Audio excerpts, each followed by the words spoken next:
If you're a valued customer, you deserve a simple gesture of appreciation from your credit card company. And that's why Discover matches all the cash back you've earned at the end of your first year. Discover, exceptionally common sense. Learn more at discover.com/match. Limitations apply. This week, I am so excited to have one of my favorite humans on earth, Hunter Woodhall. He is a Paralympic athlete for track and field. It is about to go down. Cue the show.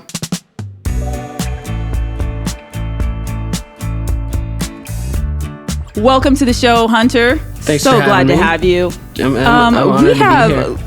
Look, I did my research on you. We have some FBI information on you. Look, you're a native of Syracuse, Utah.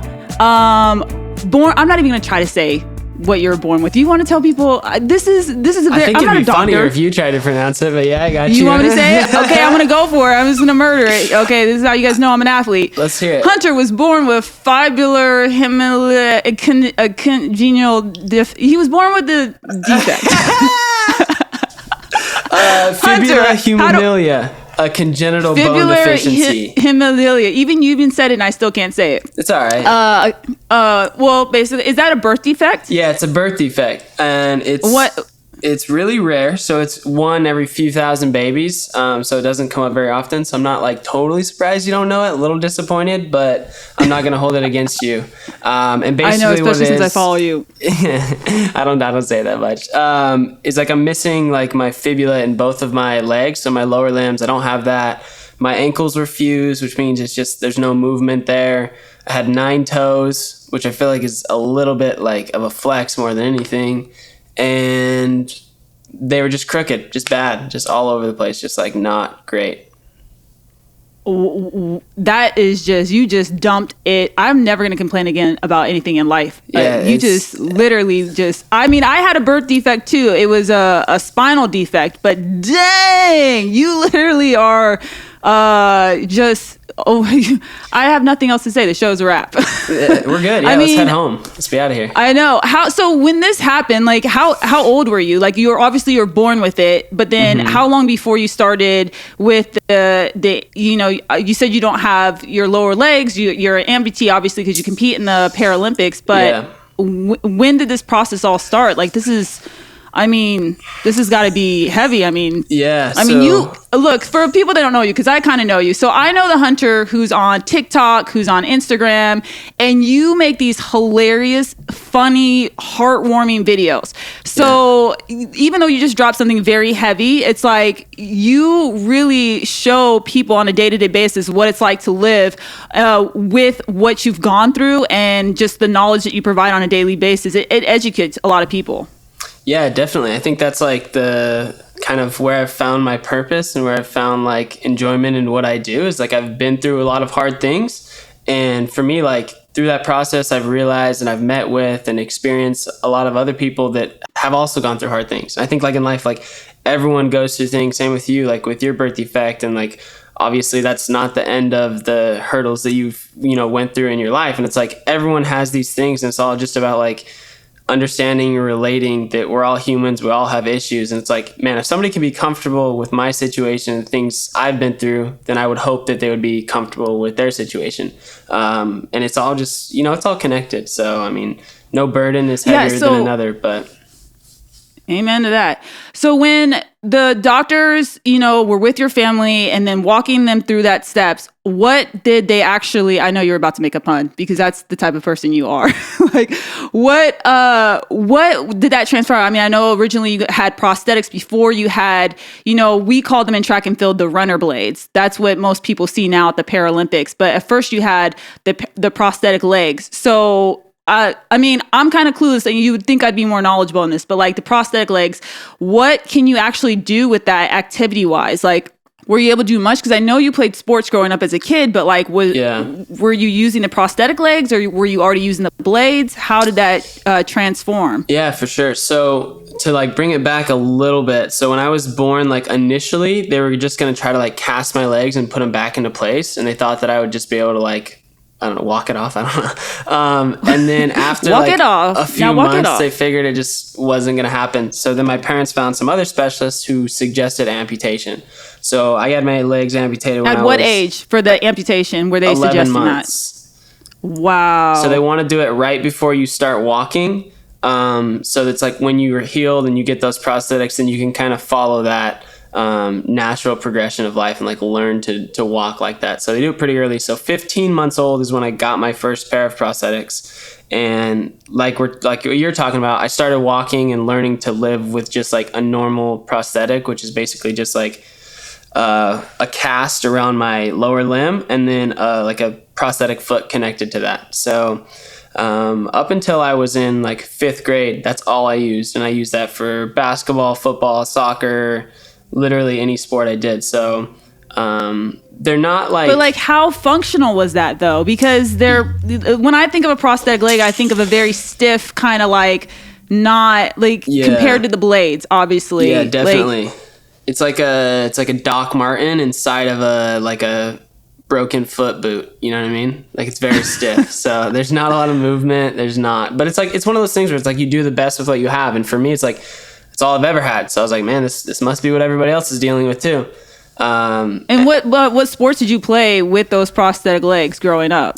Oh man, we played everything. So basketball, football, I wrestled, did soccer, baseball. Wrestled? Yeah, I just kind of tried everything. So I had 2 older brothers. I have to ask this question. I mean, I don't know if the teacher always says there's no stupid questions. There's like, none. Did you ever have that moment when you're playing hard in a competition and one of your legs comes off? Oh, all the time. Are you kidding me? Yeah, for sure. Like, and then what do your competitors do? Like, what would you do? What was your reaction? man, like back then, I was not like the self-confident person that I am today. So I was like very like embarrassed about it. The only time that I was like proud to like have my leg come off is when I was a kid. I used to like swing on the swings, you know, and I would like try to kick my leg off and see like how far I could get it. And other people thought that was pretty neat. But other than that, yeah, I was pretty embarrassed, and I would just like kind of throw it back on and try to move on with it. So even with your brothers in school, you were still getting bullied. They didn't kind of like, I guess they were probably in different grades. They probably didn't have time to have your back or so that was not around. So my oldest two brothers are 3 years apart. And then my middle brother, he's 4 years older than me. So every time I would go to like a new school, he would go to a new school.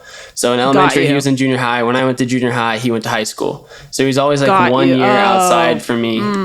So yeah, I was really like kind of on my own, especially in 5th and 6th grade. Like I didn't really have any friends or anyone that I was really like tight with. So it was kind of just like solo. So I have a couple of icebreaker questions. So what stereotype do you completely live up to? That's an icebreaker? Jeez, that's a loaded icebreaker. Gosh, that's like if you're on a first date and it's like the person's just asking, "Oh, are you a Republican or Democrat?" That is a loaded. What stereotype do you completely live up to? Go ahead, Hunter. I'm just gonna keep it simple with where I was at. I would say like the dad joke stereotype. Like I live up to like goofy dad jokes. Not very funny. What do you say, babe? Huh? Nah. Yeah, she agrees. No, I don't. I got to go over some of your stats, Hunter. You made your first World Championships team in 2015, earning a silver and bronze in the 400 and 200, respectively. I mean, in 2016, you made your Paralympic debut in Rio, and you won a silver medal in the 200 and a bronze in the 400.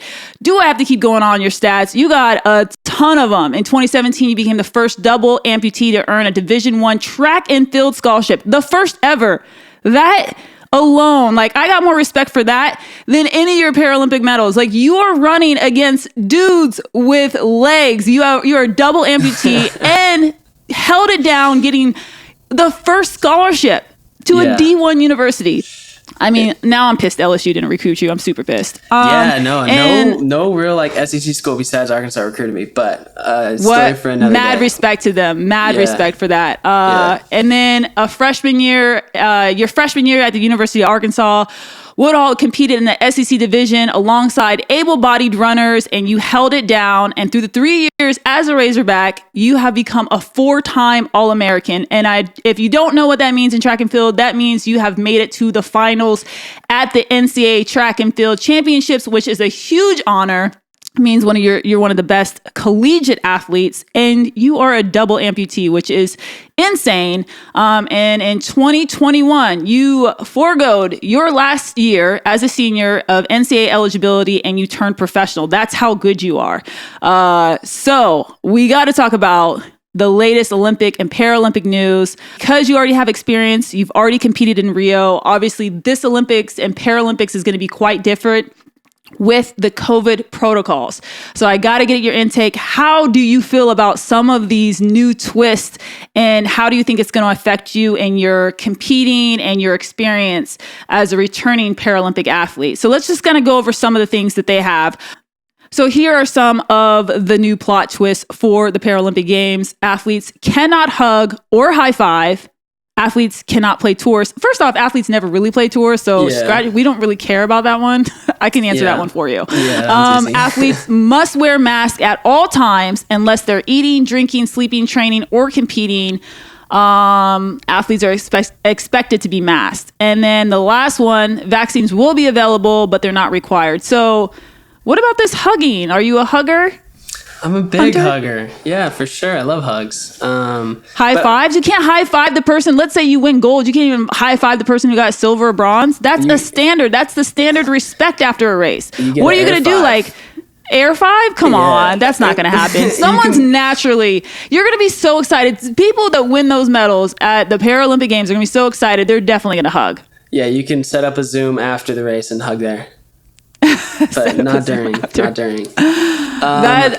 99% chance that's going to get broken. Yeah. Athletes cannot play tours. Whoever made that rule does not know athletes. Athletes, first off, are super lazy when they compete and don't even like to just go outside the village anyways. They're trying to like rest up for their competition. I legitimately don't think I left the village a single time before I competed in Rio, obviously other than like going to the actual facility, like the track to train and stuff, but just like going out, not a single time. What is not on this list is the fact that, they're continually have this debate if there's going to be spectators. What would that mean for you if there's not family in the stands? Like, is that going to be a hard adjustment for you to compete? Is that where you get your energy from, or are you kind of used to that? I think either way, like, I feel like we've been through so much through COVID that like nothing's going to surprise me at this point. Like going through the collegiate nothing's season going to break you with no fans, like a lot of these pro meets with no fans, like no family around. So I think it's been challenging, and I definitely think it won't be as like fun or rewarding. Cause like when I look back to Rio, probably like the most fond memory I have is like being able to share like the medals and things with my family after, competing and being able to see them and point to them and just like having that moment together. So I think it definitely takes a little bit of the experience away. But as far as like competing, like regardless of what the rules are, like I'm going to go out there and do whatever I have to do, So this is a little stat that I learned. I don't know if you've heard or watched the documentary Phoenix Rising. Yeah. Have you seen it? Have you watched it? It's incredible, right? So one Sports great. Emmy or something like that.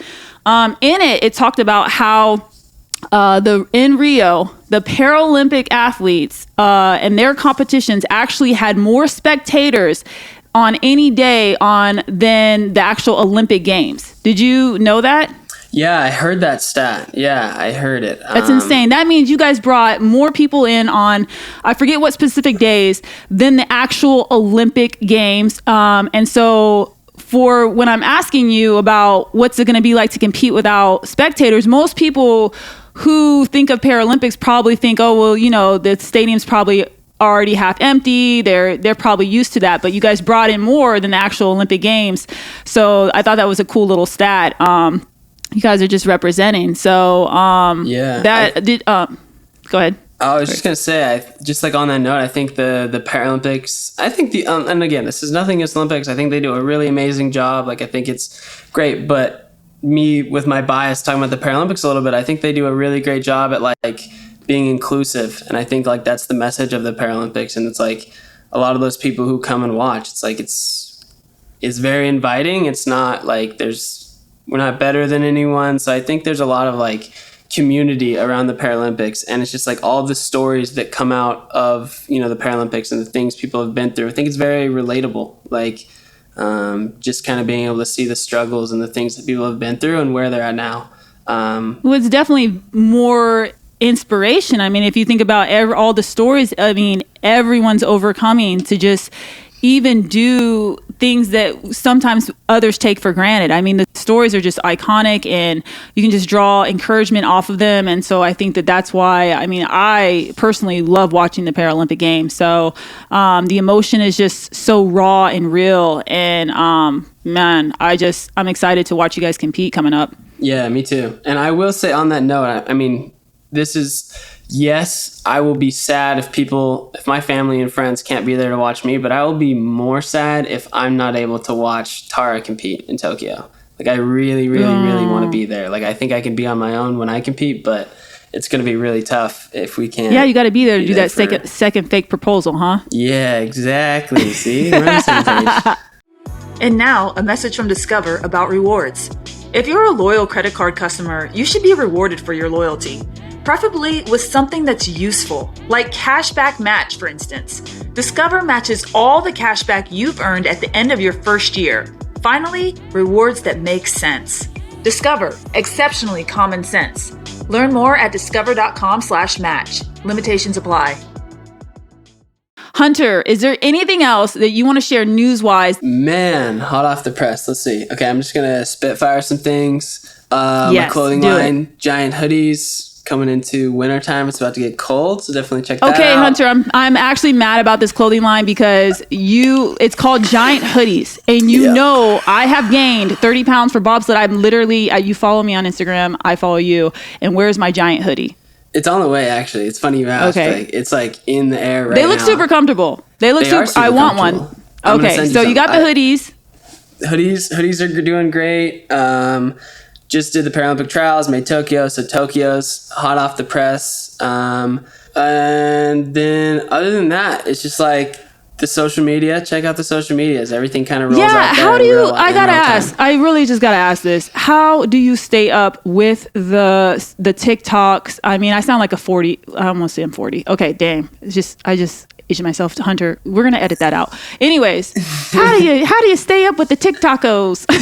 Man. No, for real though, because I train and I'm exhausted after training. And you literally put on these like full on 1 minute movies that are so inspirational and funny. Like you have over 1 million followers on TikTok. Is that correct? I think like 2 million? 2.5 million. Get around there. out. Yeah, it's wow. Wild. It's really wild. That is wild. Yeah, it's your videos are incredible though. Like if you follow, like check out his TikTok. It is insane. They're just incredible, and you do it all on your own. No one else edits. You do all the edits. You do your editing for YouTube, all of it. So how do you do it after training for a long day? Like how? For me, like it's something that kind of pulls me away from training. Like as you know, like when you're especially like in training camps and really like intense training cycles, it's like it can be really hard to get your mind away from that. So it's like when I finish a training session, to be able to kind of take myself away from track and focus on something else. And a lot of this is more like mental energy than like physical energy. Yeah, absolutely. Yeah, you're sitting there editing. I gotta ask, what was a TikTok that just blew up? What was your most viewed TikTok and what was it about? My most viewed TikTok ever, I think, has 40 million views, and it was a video. It was one of my indoor races. It was actually the race that qualified me for the finals at the SEC championships, and like they shot the gun, and like right after they shot the gun, someone blew an air horn in the crowd. So I thought it was a recall gun, and I was on the far outside, so there was no one outside of me. So I stopped running. And like as everyone passed me, I realized like the race is still going. So I tried to accelerate, and I ended up like winning the race. So just like commentating over that and showing that race, and it was like 40 million views. 40 million, wow. Yeah, ridiculous. Okay, well, follow me on TikTok. I got like 5 followers. Thanks, Hunter. About to be 6. About to be 6. Got Hunter. Follow me. Oh my goodness. Amazing. Welcome back. I'm here with Hunter Woodhall, and we're going to dive deep into the emotional vault. Hunter, what is your biggest success? Biggest success? Man, I think success is tough to measure, but for me, like what I'm most proud of is definitely becoming a collegiate athlete, competing Division I and like Power 5. That was huge for me.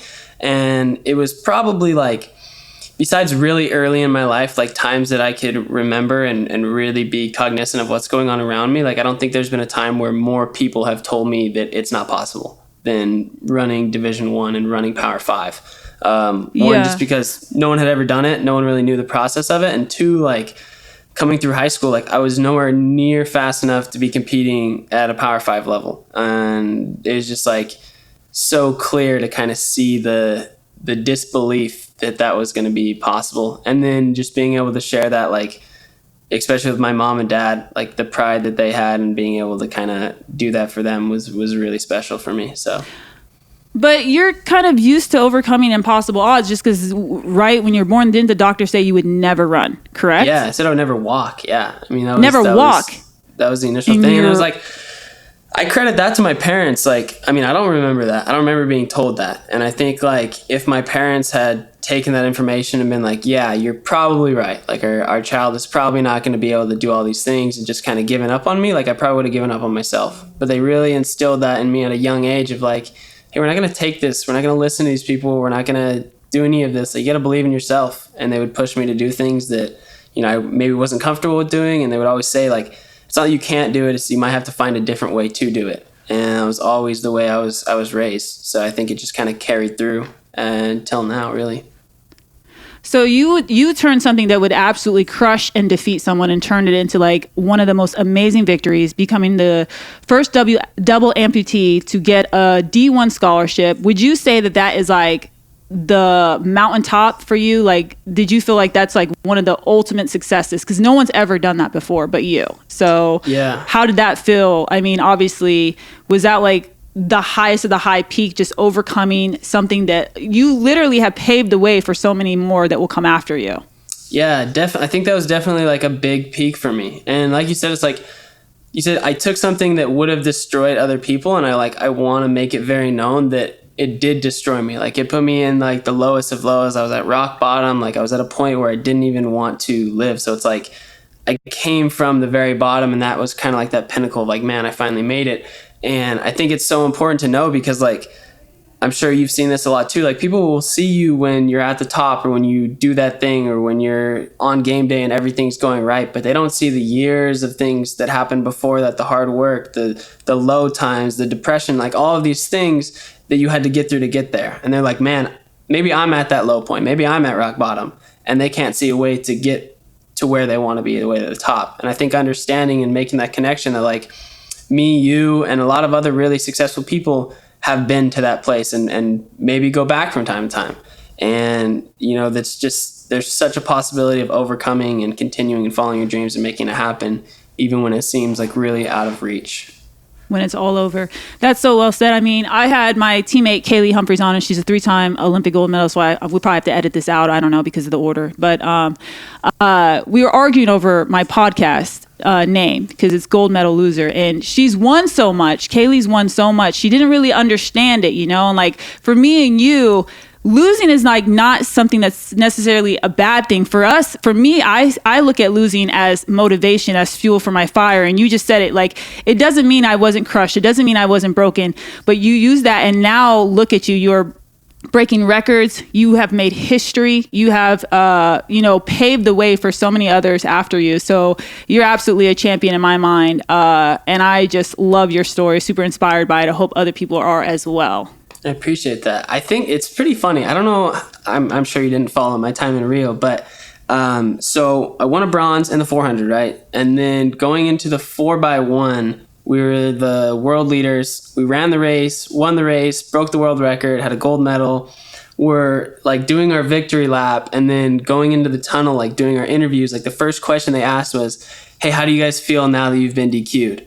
That was what we heard. So we literally like lost the gold medal. So it's really funny. It's just like Gold Medal Loser. Like, that's this guy. Oh, so you like my, yeah, I love it. Yes. Right, well, for me, it's, I mean, you kind of know my story as well. Like, I was competing in Rio. I'm not Rio. Lies. Beijing. I'm old. Shame. Shame.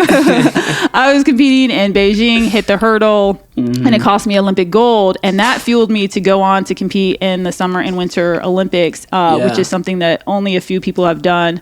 Also, I mean, I have so many gold medals for world championships, but, I don't have that coveted Olympic medal. I don't know. I just feel like, you got to lose to win. At one point, you're going to hit rock bottom. At one point, you're going to fail. At one point, you're going to come up short. And you got to use that to get your wins, because it is huge motivation. So I'm so glad you shared your story. I didn't know you guys got DQ'd. Wow. Yeah, one step on the line, 1 foot on the line. Who's the person that got the step on the line? Hey, it's a team effort. It wasn't you. I'm not going to call anybody It was out. you. No, it was not me. No. Oh, it's not you? No. Okay, well, we'll move on to the next subject, because you might have to run with them again very soon in Tokyo. I would be blessed. Yeah, I'd love a spot. So we've talked about your successes, Hunter. We got to talk about your failures. You had mentioned that it actually did break you, being a double amputee. It brought you to a very dark place. You said suicidal. How did you navigate those waters? Like, that is, I mean, we talked about your stats, so it's like you're on the other side of that. You have all these great things, but what were you even trying to, like, I can't even wrap my mind around what you were going through. Yeah, it was difficult. I think like the biggest struggle for me was like the question of why. And it was like, everyone except for me is fine. Like, they're not dealing with this. This is my thought process at the time. It was like, what did I do to deserve this? Why am I in this position? Why am I the one who has to deal with this? Why does no one understand? And it was just like, I felt very alone. And it was like, I don't have an outlet. I don't have these friends that I feel comfortable enough to talk to. I don't really feel like I can talk to my parents about it, because they're going to feel like it's because of them, because they're the ones who decided to do this. And it was just like a really lonely spot. And for me, it was just like, when I was really at that rock bottom spot and I was really just like down on myself and self-confidence was nowhere to be found, it was really trying to figure out like, what am I living for, and what's the purpose of this? And I remember sitting like in a bathroom and just like kind of trying to figure out what the purpose was, what I was here for, and if it was even worth it. And as I sat there, I kind of thought like, man, if I'm going to go and I'm going to leave and I'm not going to be here anymore, like, let me make sure I know what I'm leaving behind. And I just kind of thought, what do I have right now? And the first thing is like, I have a family that loves me. Like, they know I'm missing my legs. They know what's going on, and they love me for it. I was like, I have a roof over my head, and then every single night, like, I don't have to worry about where my food's coming from. Like, I have food on my plate. And those were the three things that really like pushed me forward. And I said, maybe I don't have a lot, but I have something, and I'm going to work on that. And then moving forward, it was just every day of like appreciating the little things and trying to find ways that I could, build my self-confidence, find things that I loved about myself, and then find other people that could appreciate those things in me. And moving into junior high is kind of when I was coming out of that. And I did find a few friends who could really like see me as Hunter, not see me as the kid without legs. And I think it was just like probably 2 to 5 year process of just like really finding people and building out a team in my life of people who supported and loved me just for who I was. Dang. Like, that's a very good reminder for me to be just grateful for the little things. I definitely overlook that. And I've struggled in the past with, depression, mental health issues. And so I think that's a great feedback for anyone out there who's just you get sucked into this big picture, and you lose sight of your small blessings. And so I think that that's really powerful.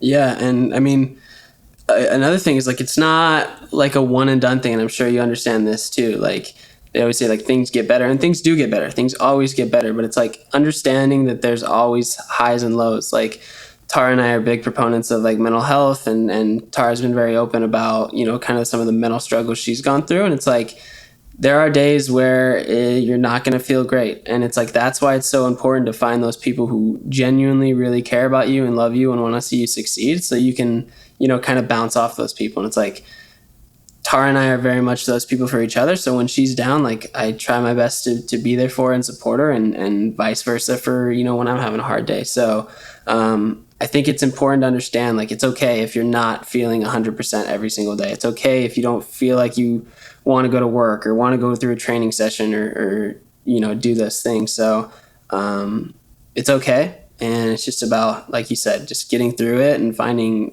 kind of the processes and things that kind of help you get through those times. Okay, let's wrap things up. But first, Hunter, what is the worst piece of advice you've ever received, and what's the best advice you've gotten? Worst advice would have to be manage your expectations. Just like kind of put a ceiling on what you think is possible. I think that's the worst advice ever. I think it just like ties people down and makes people like put themselves in this little box of what they can do, which is usually like a reflection of whatever the person telling you thinks they can do. So I think that's pretty horrible advice. Shoot for the stars. And I can't believe someone's told you that. That's crazy. Oh yeah, for sure. Yeah, all the time. So it's like, don't get your hopes up. I guess, that kind of thing. It's like, I'm going to get my hopes up and I'm going to make it happen. Nice. Best advice would have to be less advice and more of just like a mantra. It's just like, it's only crazy until you do it. I think that's really, really great. And it's like a lot of times the ideas and the things we think we want to do or we're trying to accomplish are going to seem crazy to other people until it happens. And then once you do it, no one's going to tell you it's crazy. So I think that's a good little mantra to follow. I love those. Those are amazing. I mean, definitely not going to take that worst advice for sure. You're not going to cap me. I got no feelings. I'm going to live on planet Mars. Okay, sorry. I'm not even going to tell you to manage your expectations there. Our boy Elon, he's working on it. Okay, I'm just going to keep believing that I'm going to beat Usain Bolt. Thank you for that. Maybe a bobsled. I mean... there you go. You're really good at these quick wits. Got it. Well, Hunter, thanks so much for joining me today and providing so much well-needed inspiration. And always remember, a failure isn't a failure if it prepares you for success tomorrow. That's one of my favorite quotes. Let's go. Advice. I love that. Yeah, that's sick. Thank you for joining us, and thank you again for the inspiration. Thanks, Lolo. I had a blast. I really did. This was super fun. Awesome. Bye.